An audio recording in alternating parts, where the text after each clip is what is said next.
My name is Jake, and I'm 37. I was married to Leah, 30 for 3 years plus. We were two love peas in a pod, and I would never imagine she would destroy all we had by cheating on me. Even as I write this story, my heart is really heavy, and I hope writing this will help me feel better in some way. Leah and I met some years ago at a street festival in our town, and for some reason I kept bumping into her despite the number of people on the street that day.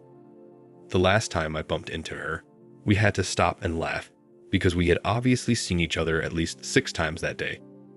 I firmly believe in the universe lining things for me, so I assumed the universe was trying to send me a message with the average height green-eyed blonde lady I kept bumping into. I was forced to talk to her. Our conversation was smooth and everything about her seemed perfect. Also, she sounded very intelligent, and during our conversation, I realized she recently began her career as a professor in physics at our state college. That was a big one, mainly because she did not look like it, and if one was not careful, one would think she had just graduated from college because of her body stature and how young she looked facially. Initially, I didn't think Leah and I would end up dating each other. I mostly thought of her as an intelligent friend that sometimes intimated me with her intelligence. But as we hung out more and got to know each other better, I fell for her. Likewise, she loved my company too and fell in love with me. About 2 months after we met, she started to share a bed with me. She would occasionally come to my house for some advice whenever she was having issues with her then boyfriend. As time passed, we became intimate. I know we shouldn't have, but I did that because she told me she was on the edge of breaking up with her boyfriend, and a few weeks after our intimacy started, she broke up with him. She said he did not match up with her intellectually, and his personality was totally different from hers. Although her excuse for breaking up with her boyfriend didn't sit well with me, I was glad we were together. I didn't know I was setting myself up in a trap. Eventually, we ended up dating for 9 months, and we got married. I was madly in love with her, and I believed she would be the woman that would heal me with her love, and hopefully we would grow old together. Before Leah and I married, we agreed to have children early because I loved kids and didn't want to wait till 40 to be a dad. I wanted to spend enough time with my kids, grow with them, and shower them with the fatherly love I never had. Our plan was perfect initially, but about a year after we married, Leah could not conceive. This even became more heartbreaking for me in the 2nd year of our marriage because we tried everything possible and ran a series of tests to find out why she couldn't conceive, but everything was fine. Without her knowledge, I would even do some tests to be sure that I wasn't the problem, and each time, the results came out fine. Unlike Leah, I was worried because I expected we would at least have a child in the 2nd year of our marriage, but that didn't happen, and to be honest, it made me sad. I know it's usually a woman's thing to be obsessed with kids, but in our situation, Leah didn't seem bothered about it. Her usual phrase was, "Don't worry, we will have a child when the time is right," and she would carry on with whatever she was doing. At one point, I had to stop mentioning it because she made me feel like I was overdoing it or blaming her for our inability to have kids, so I stopped. I know this information is very sensitive and I'm not supposed to share it here, but it is crucial for me that I do, and at the end of my story, you will understand why. Despite not having a child, I didn't allow that to weigh down our marriage. I took it as an opportunity to bond more with Leah and enjoy her company before the children came. But as time passed, I noticed she began to change. A couple of months later, we were like strangers living under the same roof. For context, I worked as a construction worker, and even without meeting most of my colleagues and clients, Leah knew their names, how they looked like, their behaviors, and attitude. This was because we had the habit of telling each other details of our day at work. Also, I knew the names of the students who took her course, how they looked, and everything else without meeting them. I knew the students that were giving her a tough time and the cool ones. And this was possible because Leah used to talk a lot about her students and her day at work in general. You're wondering how things changed? I'll tell you. Our whole daily conversation just stopped, and I could not explain why everything changed. Initially, when it started, I had instantly thought she was having a bad day, but her bad days turned into bad weeks, and the weeks rolled into months. We could go weeks without bonding like we used to, and if I tried to start a conversation, she would either say that she was busy at the moment, or we would talk later, which never happened. As if that wasn't enough, our intimacy was reduced. It got to the point I started begging to touch her, but no matter how much I tried, she would never agree. Instead, she would get offended and walk out of the bedroom. Whenever she did, it was a slap on my ego, and it would break my heart at the same time. I felt she was denying me my husband's rights, and she was trying to avoid us having a child. But because I loved her so much, I was patient and tried not to make a big deal out of it. As funny as it sounds, I believed she would realize she was pushing me away and would try to make things right, but that never happened. Instead, she grew more distant, and we almost became beefing roommates because our communication dropped terribly. At this point, you might be thinking I should have done some investigation to find out why she suddenly changed. But I didn't. I was blinded by love and wanted things to work out between us. I made a compromising decision to show how desperate I was to make things work out because I thought it would change things between us. I had a conversation with Leah, and I told her it didn't matter if we had a child or not, and if she wanted, we could spend the rest of our lives without a child, which seemed to cheer her up. For the whole week, she changed a bit and her intimacy returned. Even though it felt as if I was forcing myself on her, it was better than nothing. A week later, she returned to her cold, distant self. It was almost as if she was faking the new change for only a week, and as soon as she was done, she took off the happy changed Leah's mask. This was very frustrating for me. It affected me at work and affected my ability to sleep. When I hear how couples say they can go a whole week without connecting or talking to each other while living in the same house, I wonder how they do it because in my situation, it was taking its mental toll on me. On the other hand, Leah didn't care. She would return from work in a great mood, make dinner or lunch for herself, focus on her books and laptop for the rest of the evening, and whenever she was tired, she would go to bed. The following day, she would repeat the same cycle and leave me to wallow in my loneliness. Towards our 3rd anniversary, I decided to make things right by celebrating her the whole week, buying her something nice, and taking her to a new fancy restaurant that had recently opened in our town. I had already made preparations and reserved a table for us. Even after reminding her with text messages the whole day, she didn't show up. She didn't even return home that night. She claimed she slept off at her fellow professor's house while in the middle of a project they were working on. That was the last straw that broke the camel's back for me. I had had enough already. I was emotionally drained, mentally sick, and tired of everything happening. Already, I had been battling with the thought of Leah cheating on me, but I chose to give her the benefit of the doubt. I guess I refused to admit there was a possibility of her cheating on me because of how broken and devastated I would be to find out that the woman I loved and adored was having an affair with someone else. So, after everything that happened on the week of our anniversary, I did some digging, found one of those private investigators online, and hired him to see if Leah was up to something behind my back. While the private investigator followed Leah around, I tried to do some dating on my own. On the nights I knew she was utterly exhausted and deeply asleep, I'd use her fingerprint to unlock her phone and go through it. I had seen many stories of wives cheating on their husbands and how they found out by going through their wives' phones. So I searched for dating apps, checked her emails, both her personal and work email.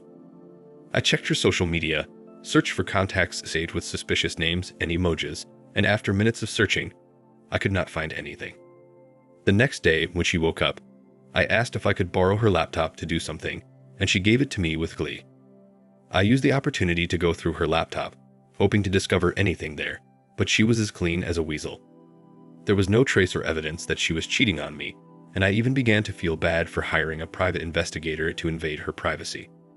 Since it was a weekend, I wanted to call the private investigator to back off and explain to him that I was only being paranoid. But I decided to wait until Monday since Leah was mainly home on the weekends. Eventually, Monday came and I called the private investigator, and before I could tell him to back off, he said he had gathered a few things he would like me to see. To even think that this was only a week after I hired him, I almost had a heart attack before I met up with the investigator. That was the longest drive of my life, and throughout the 15-minute drive, all thoughts crossed my mind. Ultimately, I met with the private investigator, and what I feared the most happened. Leah was seeing someone. Looking at the pictures of them walking hand in hand as they went to different places broke my heart. I'll admit, I cried. I had always been emotionally soft and couldn't believe Leah was cheating on me. They even went to the new restaurant, which I booked us a table during our anniversary that she didn't show up. There were also pictures of them making out in Leah's car, going into a hotel together, and hanging out late at night. Well, it turned out that the project Leah was working on was the man in her arms. The most heartbreaking part was that he was younger and was definitely in his early 20s. My investigator gathered that her lover was a final year physics student named Ryan, and Leah was his professor. The moment my private investigator mentioned his name, it rang a bell and my heart sank. In the past, Leah had mentioned Ryan to me many times, and she praised him a lot because he was super intelligent and never gave her a tough time. He was also one of her best students, and I knew this since she talked about him regularly because she loved intelligent people. But I never imagined she would stoop so low and cheat on me with her student. I was so heartbroken and angered at the same time. In the past 3 years plus, I sacrificed a lot for Leah and ensured life was comfortable for her. I did most of the cooking, cleaning, and grocery shopping because she always complained about tiredness. The only thing Leah did was the laundry, and she took care of that on weekends while I handled the rest. The splitting of bills was 70-30. I took the more significant share because I believed it was my responsibility as a man to cover most of the bills. I wanted to help so she could save some money.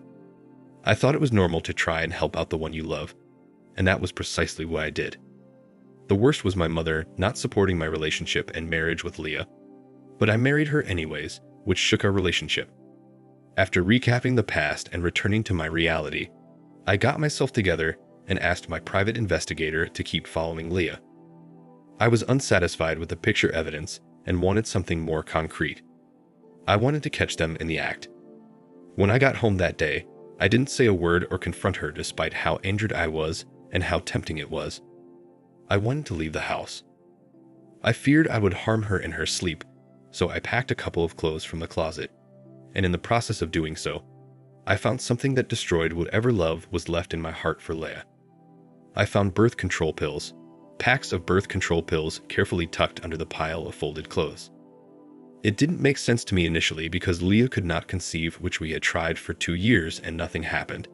So she had no reason to take birth control pills unless she was trying to prevent getting pregnant.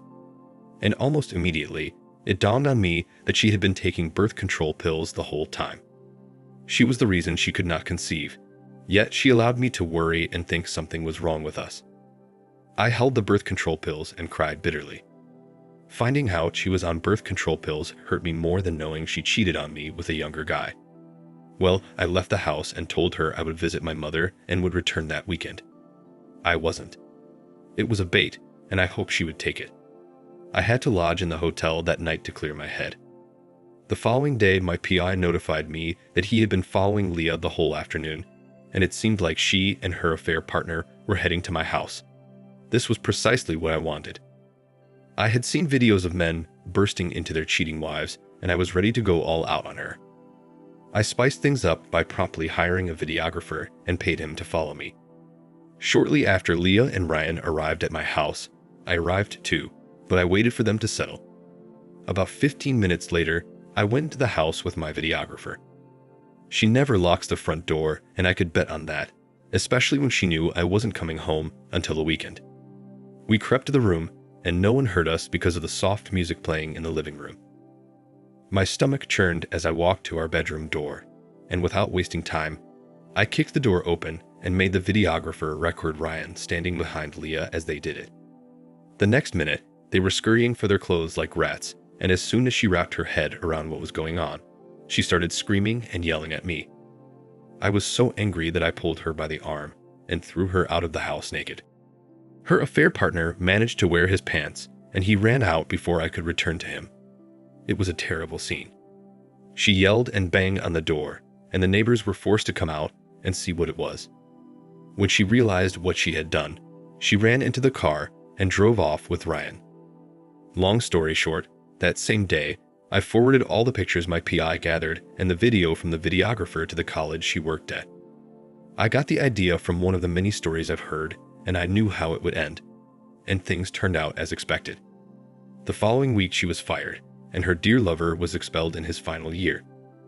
Leah kept blowing up my phone and promised to make my life miserable since I ruined hers, but I gave her no response. The only thing on my mind was how I was going to begin the whole process of divorce. I just wanted her to be out of my life for good. She returned home to pick some of her belongings, but I had no idea where she went. I used the rest of the week to look up divorce lawyers in the area and eventually found one. So I booked a meeting and went for the appointment. I made up my mind and filed for a divorce. A couple of days later, I met with Leah and gave her the divorce papers. She was stunned that I wanted to divorce her, and instead of signing it, she laughed and said she did me a favor by marrying me, and from the onset, I was too dumb for her. I swear that hurt, but I covered it up with a smile. I had never seen her for the beast she was. The part that really messed with my head was that she showed no remorse. Instead, she kept talking about how I was lucky to be with her, and how I wouldn't last a month without running to beg her to take me back. She didn't sign the divorce papers, she just took them instead. She said she was giving me time to get over my hurt feelings and to think about the mistake I was about to make, and then she left. The effrontery. She didn't know I found the birth control pills, and I didn't mention anything about it. I thought she would bring up her being sacked due to breaking the rules, but she didn't. She focused more on me coming back to her. A couple of months later, and with a lot of persuasion, she eventually signed the divorce papers, and we officially got divorced. But my story with Leah didn't stop there. I would not have believed it if someone had told me that Leah would break in a matter of months. The first time we met for her to sign the divorce papers, she acted tough, like she was the only existing woman on earth. But after we divorced, she turned into a new person. She kept blowing my phone and sent me multiple messages on Facebook. I was even forced to block her number and block her on social media, but that didn't stop her. A few weeks later, she showed up at my door, looking all miserable and in tears. Immediately, I opened the door and she saw me. She went on her knees and started to cry. She begged me to take her back, saying if I did, she would turn a new leaf. She went on to talk about how life had been hard for her without me in it, and how she had nowhere to stay, and her car was about to get repossessed if I didn't help her. She had lost her job, and due to her tarnished reputation, she wasn't getting any other work. She had wasted all her savings on her student boyfriend, shooting him in the best restaurant, and gifting him the fanciest clothes, and now she's broke. Seeing her there enraged me again, and I tried to shut the door in her face, but she pushed forward.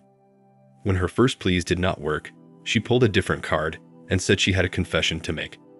She exhaled deeply and explained that she could not get pregnant for the 2 years we had tried because she was on birth control pills. She said she took them because she was not ready to become a mother back then, but now she was ready, and if I take her back, she would get pregnant, and in a few months, we would have the child I've always wanted, and we'd be a big happy family. I allowed her to explain herself, and after she was done, I told her I already knew about the birth control pills she was taking. The expression on her face was worth framing. Before she could say another word, I told her that even if I could forgive her for cheating on me, I could never forgive her for making a fool out of me. I said she watched me as I worried for her and myself. I even prayed every night for us because I had run out of options, and prayer was the only thing left. I did many tests, yet she didn't say a word, and she kept repeating her dumb phrase, and I believed we were on the same page. I then told her it was partially my fault, as I should have suspected she knew something when she was acting less concerned, but I felt I was being paranoid. I asked her to get off my property and promised to have her arrested if she ever showed up again. That was the last time I saw her. I have been heartbroken in the past, but I've never been so let down and devastated. I guess it's just me now. I thought all the pain and anger would go away after I ruined her career, but nothing changed. I even felt more terrible too. Did I do right by ruining her career? I want to hope I handled the situation well. Thank you for listening to my story. Thank you for watching. Like and subscribe if you enjoyed the video. See you next time.